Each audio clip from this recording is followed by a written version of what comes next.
The building is in a sorry state. Yeah, sure. I'll just put it in my pocket.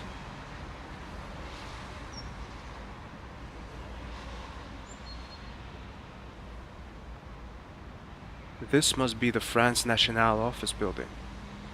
There is a sheet of paper pinned to the door, closed for cleaning.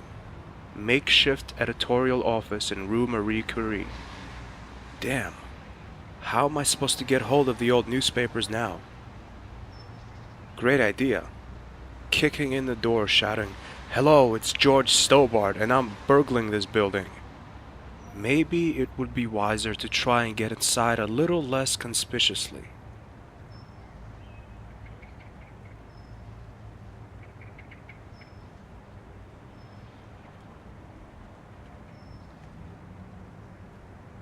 A heavy door secured by a padlock. A heavy door secured by a padlock.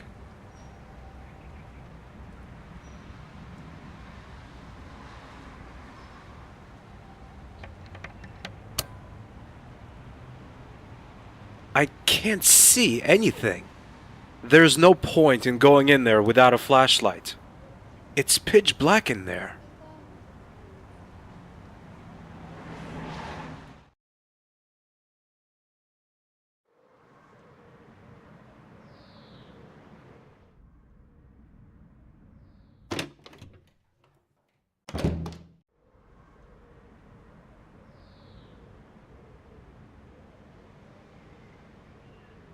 That's Nico's answering machine. I've got one of these myself back home in America, and I hate it. The unread message light is blinking on it. I know it's not exactly gentlemanly to listen to someone else's messages, even though in this case that someone else is my girlfriend. But I must know who called Nico. It's me. Since you're not in, I guess you're on your way to our meeting place. I expect you to be at the fountain on time. At the fountain? Which fountain did the voice mean?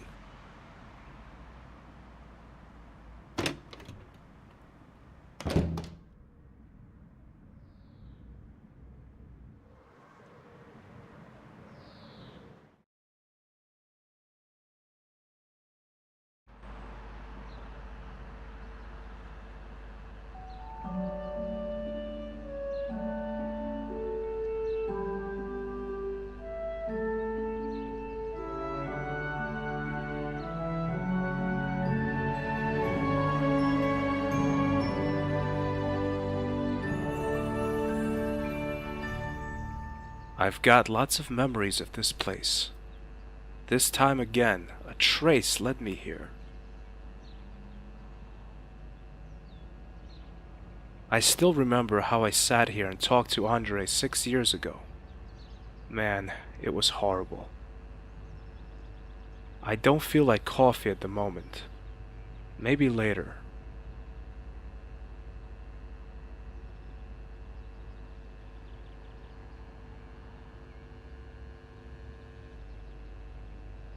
I still have a fishy smell in my nose.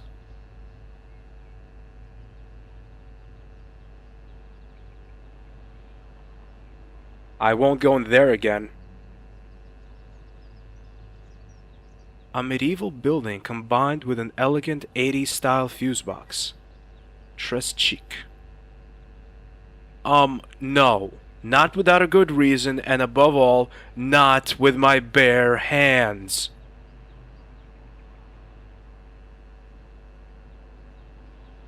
These are the remains of the gallows on which the Templars were hanged during the reign of Philip the Fair.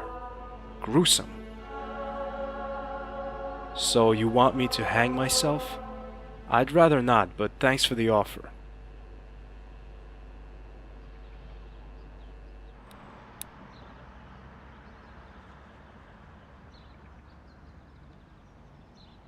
An original Parisian tramp is sitting on the ground. There's a bottle of whiskey on the ground too. He keeps playing around with the flashlight. Hi, my name is Stobart. George Stobart. And my name is Les. Les. Is that your flashlight? Yes, it is. And I'm not selling. What if I gave you something else in return? You don't have anything I want, believe me. If you knew what I sometimes carry around. I once had a fish in my pocket. But I'm sure you don't have the item of my dreams. Who knows?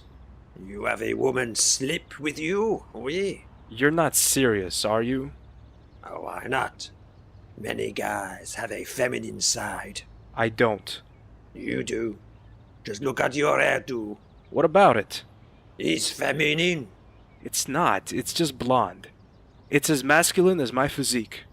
That was the second thing I wanted to mention. Stop it. I'll see if I can get you a slip.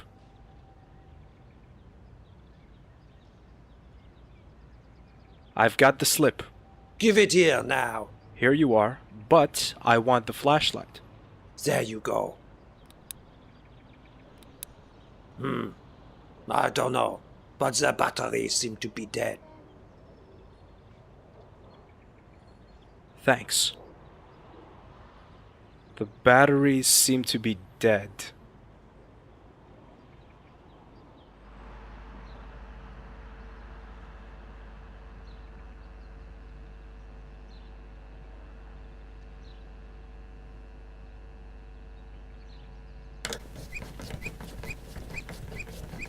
Now I've found an item that's worth risking my life for. 2 frickin' batteries. Well, it's better than nothing. George Stobart, the only man foolhardy enough to fumble around in a high-voltage fuse box for batteries. Power seems to be on.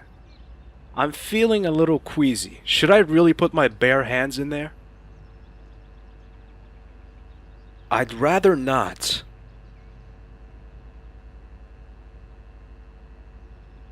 Damn, that hurt!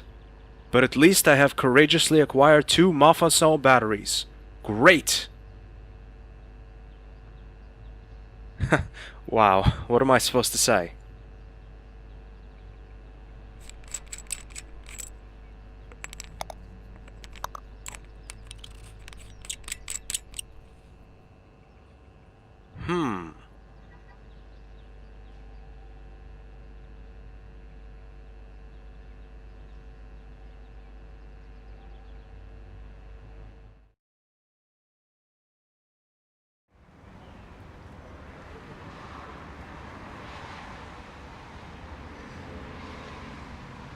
Damn! The batteries seem to be dead. Ouch! Ah! Oops! I should hurry up.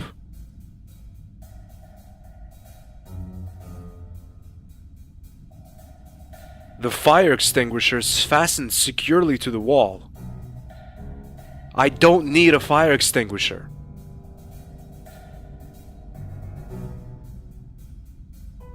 On the shelves, the newspaper issues are neatly arranged according to their year of publication.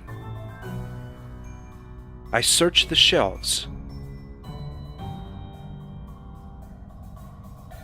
I search the shelves. While searching the shelf, I find an issue that seems most interesting. The attempted assassination is criticized in bold letters. Reporter under suspicion of murder. The renowned Parisian journalist Nicole Collard was released without charge early on Monday evening after several hours of interrogation. According to Police Inspector Henry, suspicions of Miss Collard being involved in the murder of Mayor Bernard Lemire could not be backed up with hard evidence. Lemire had lived under the threat of repeated assassination attempts in recent months after overtly confronting Parisian cults and their totalitarian structures. The 34-year-old photographer Collard came under suspicion when the Irish journalist Ferdinand Arvin accused her of being involved with the assassination and membership of a cult called the Knights Templar. Arvin announced he would back up his accusations with hard evidence within the next couple of weeks. He is currently living in an unidentified safe house under 24-hour guard by police for his own safety. That makes no sense. Why should Nico want to kill anyone? I must learn something about that reporter, Irwin. But how?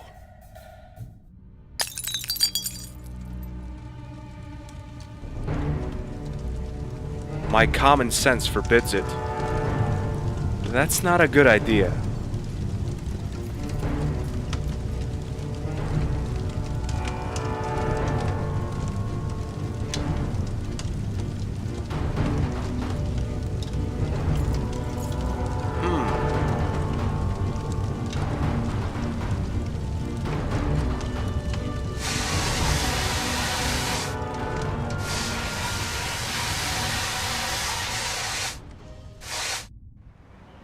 That was close.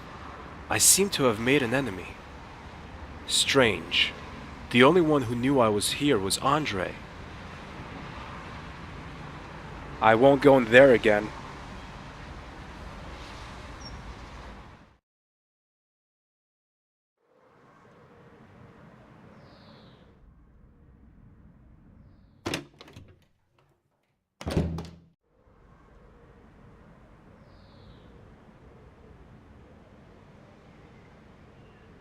As I look at the list again, the name Ferdinand Irwin catches my eye. That's the journalist mentioned in the same newspaper article as Nico. Right next to his name, it says Mouvage 12.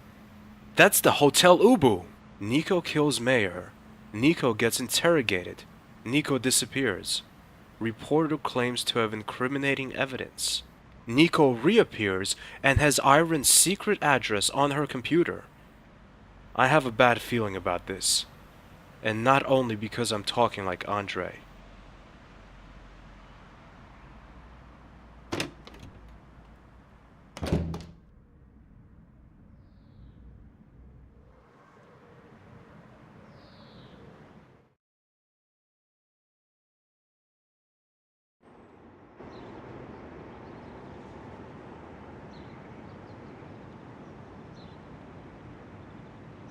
The chalkboard displays the different meals the hotel has on offer. Today's special is chicken fillet with chips. The chalkboard is fine where it is.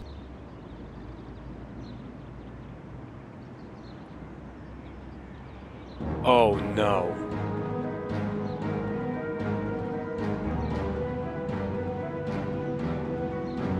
Monsieur Stobart, nice to see you again. I can't say it's nice to see you. Flap, stop waving the gun around, will ya? Sorry, Guido. So, Monsieur Stobart, may I beg you to move? We don't want to make a scene, do we? No scene? No scene? Do you expect me to let myself be shot just like that? If you cooperate, nothing will happen to you. For the moment. How did you manage to get out of the church in Bannockburn anyway? None of your business. Can I shoot him now? Not yet, Flap. Not yet. Oh, man. Can't we just be friends? What? And lose out on 2 million euros? What are 2 million euros compared to a real, long-lasting friendship? What do you want? Oh, come on, Stobart. Don't be stupid. Since you stuck your nose into things that were none of your business 7 years ago, you've been #1 on the list of enemies of the Templars. Stop that garbage. The Templars are gone! If you say so. Just a coincidence that your girlfriend met with people who call themselves the Templars, don't you think? Liar! Nico would never get involved with those idiots! I could see a broad smirk spreading all over his face. You've met Mademoiselle Collard today? Yes, why? Just curious. If you touch her... That need not concern you anymore. Not since she's been going out with that fair-haired history professor. Andre? Right, that's his name. The two make an excellent match, don't you think, Monsieur Stobart? Another lie. Every word that leaves your mouth is a lie, Guido! So, the Templars still exist. Yes, and they're stronger than before. If you think you wiped out all the Templars during your Scottish adventure, you are sadly mistaken, Mr. Stobart. And you guys work for them again. Monsieur Stobart, we are the kind of people who are often called mercenaries. We get our money, that's all that counts for matters to us. Believe me, that's gonna change. I'll stop you again this time, even if I have to travel around the globe for it. But you see, Monsieur Stobart, that's exactly what Flap and I are here to prevent.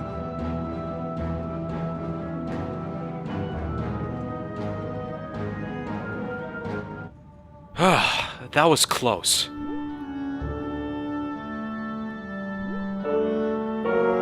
I have some good memories of this piano. During my first stay here, its keys were literally ravished by a robust lady called Lady Piermont. I wasn't even interested in piano lessons when it was in to get mom and dad to teach you how to play.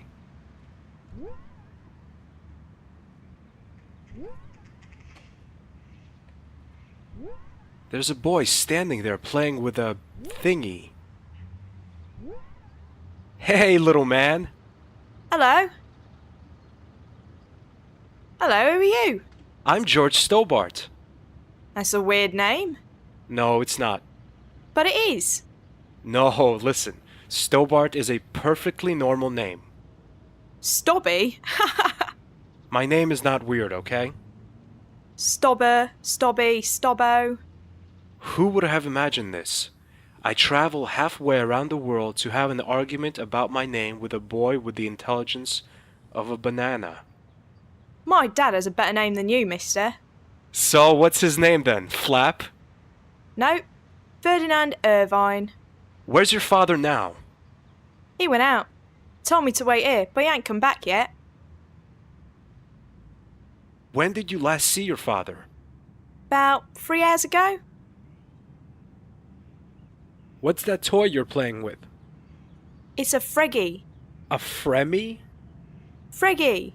Don't you know anything? It's a sort of rubber ball. Looks funny.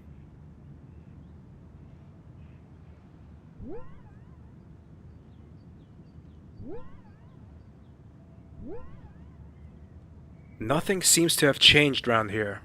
Even the receptionist is the same guy. Good afternoon. Good afternoon, monsieur. What can I do for you? Have you recovered from the shock? I beg your pardon? I know I shouldn't have let her loose on you, but I had no other option. If you understand. No, I don't understand. Lady Piermont, the pianist and magistrate.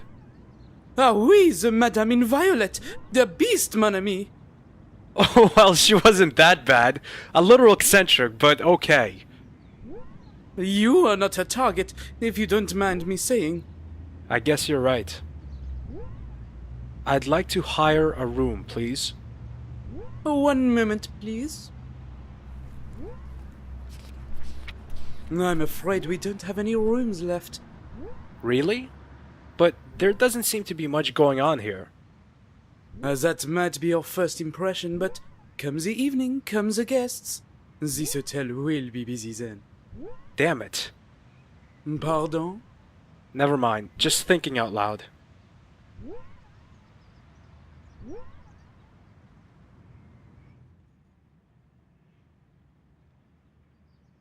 The door is locked. I can't get in there.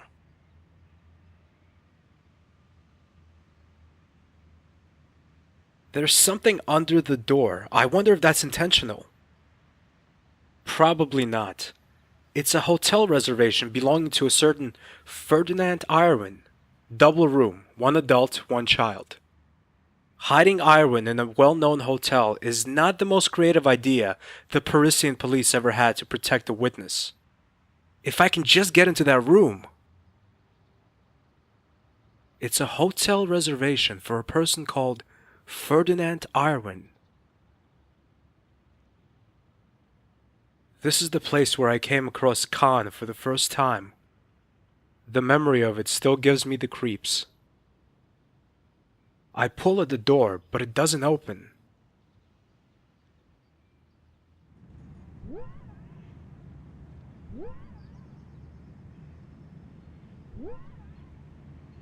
Hi, me again.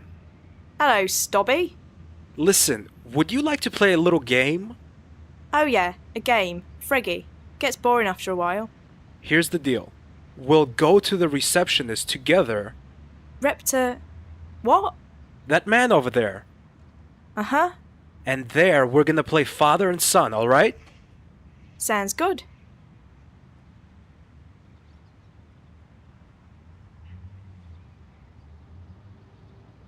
Me again.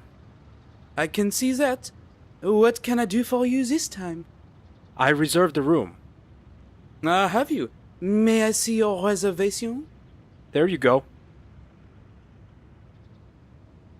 Mr. Ferdinand Irvine and son? Brian. Arthur. Pardon? Arthur. Brian is his middle name. Okay, here's the key to room number 122. Thanks. I wish you and your son a pleasant stay.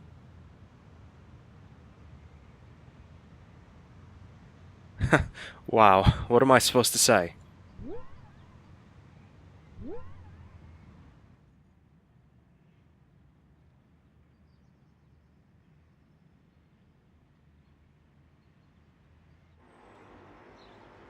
I scanned this outdated newspaper for something useful, but accept a report about a school that was hit by an outbreak of constipation, affecting hundreds of children. There's nothing of interest. That's too big to take with me. I don't have anywhere to put it in.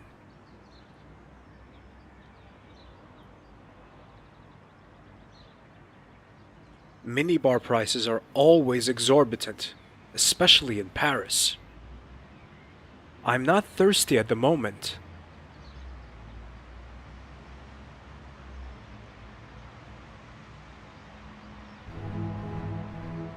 The first picture shows the assassination attempt on Mayor Lemire. A short distance from the action, a person catches my eye.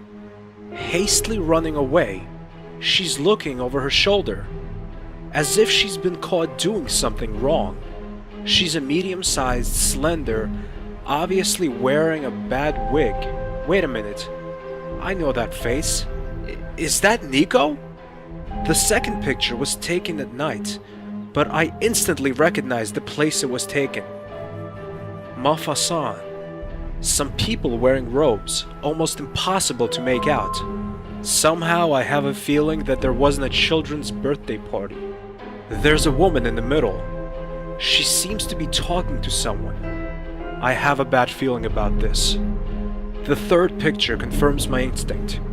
It's a close of the woman. It's Nico! She's about to pull the hood deep over her face. Irvin must have taken the shot just moments earlier. Who's she talking to? An older man is standing next to her. His robe is different from those the others are wearing. It's more elaborate. Around his neck, he's wearing a big brown cross. The Templars' cross! Definitely their leader, Big Boss, has turned his face away from the camera. I can't see who he is. I don't know how Nico got into this mess, but I have to help her as quickly as possible. It's time to get some answers from Nico. No, I'd better leave it here.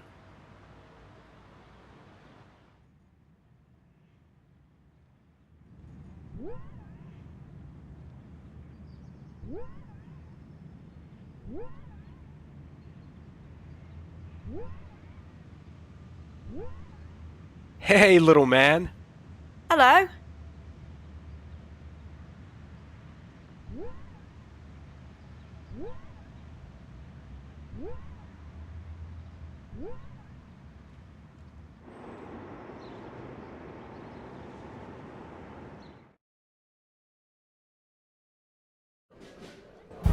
Wait a minute, what's this?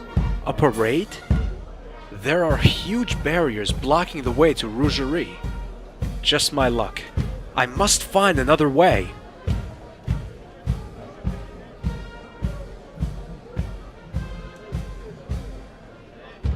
That clown is dressed as a London billboard. At least he doesn't play an accordion. Hi, there's a lot going on, huh? Have you been standing here all day? Spreken Sie Dutch? Parlez-vous français? His eyes tell me that he understands alright. He just doesn't want to talk. I hate clowns.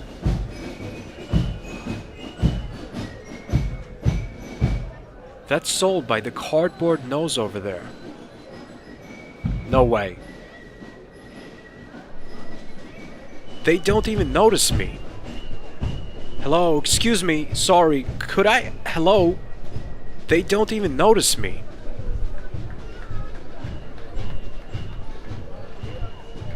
He seems to be following the parade with ardent interest. Pardon me. Oh, hello. Could you tell me what's being celebrated here? Yes, this is the traditional opening march. Opening what? You don't know? The annual Parisian city market. It will open its gates tomorrow. That's interesting.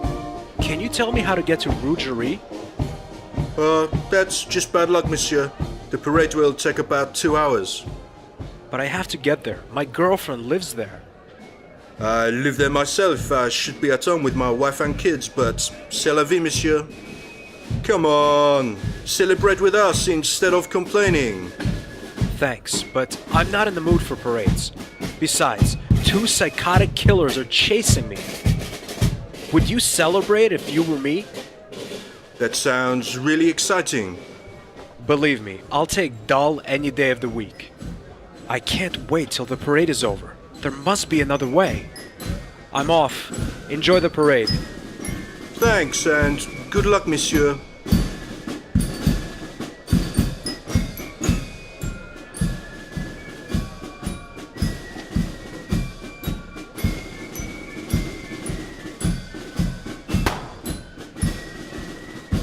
That balloon bursts like a bubble. I like it. The passers-by don't. They look at me even more grimly than that goat that time in Lochmar. At least there's a passage now.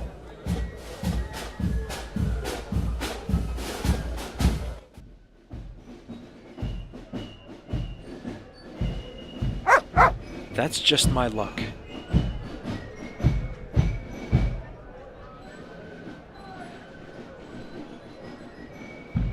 I never liked dogs. This one somehow reminds me of 20. That mud in Marseille.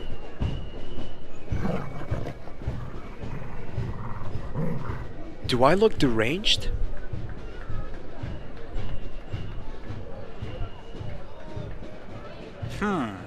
Maybe it's just me, but this trash looks kind of familiar.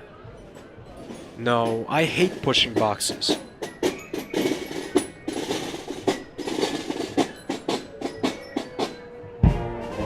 There are some ice cream cones. Actually, there are a lot of ice cream cones. I'd better not touch them.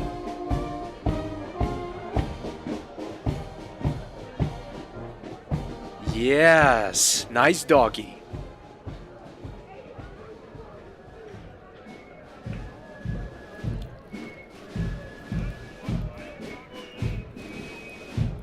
I'd better not touch them.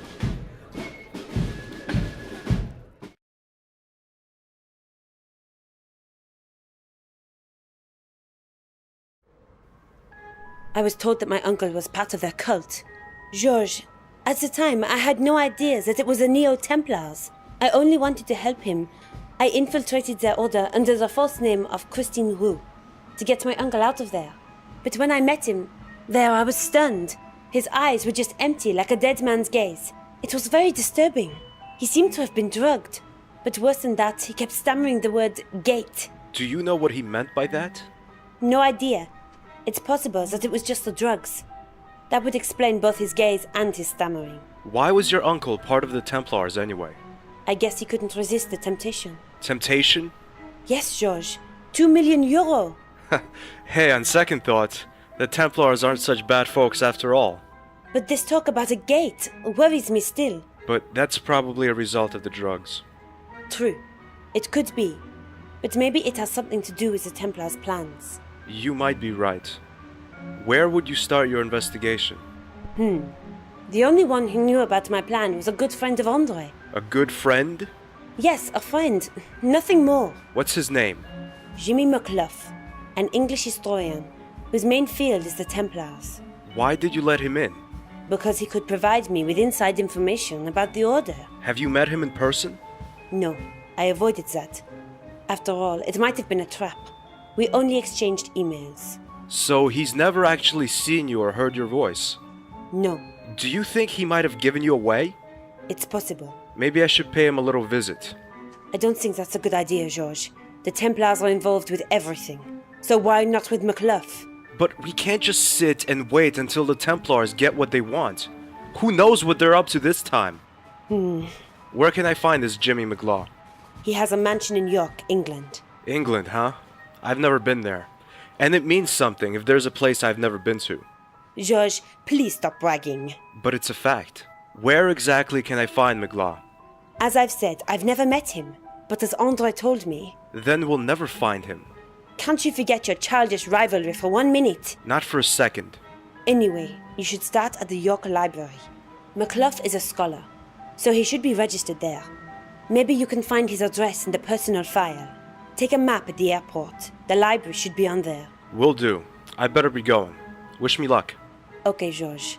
Take care of yourself. I'll ring you as soon as the plane lands.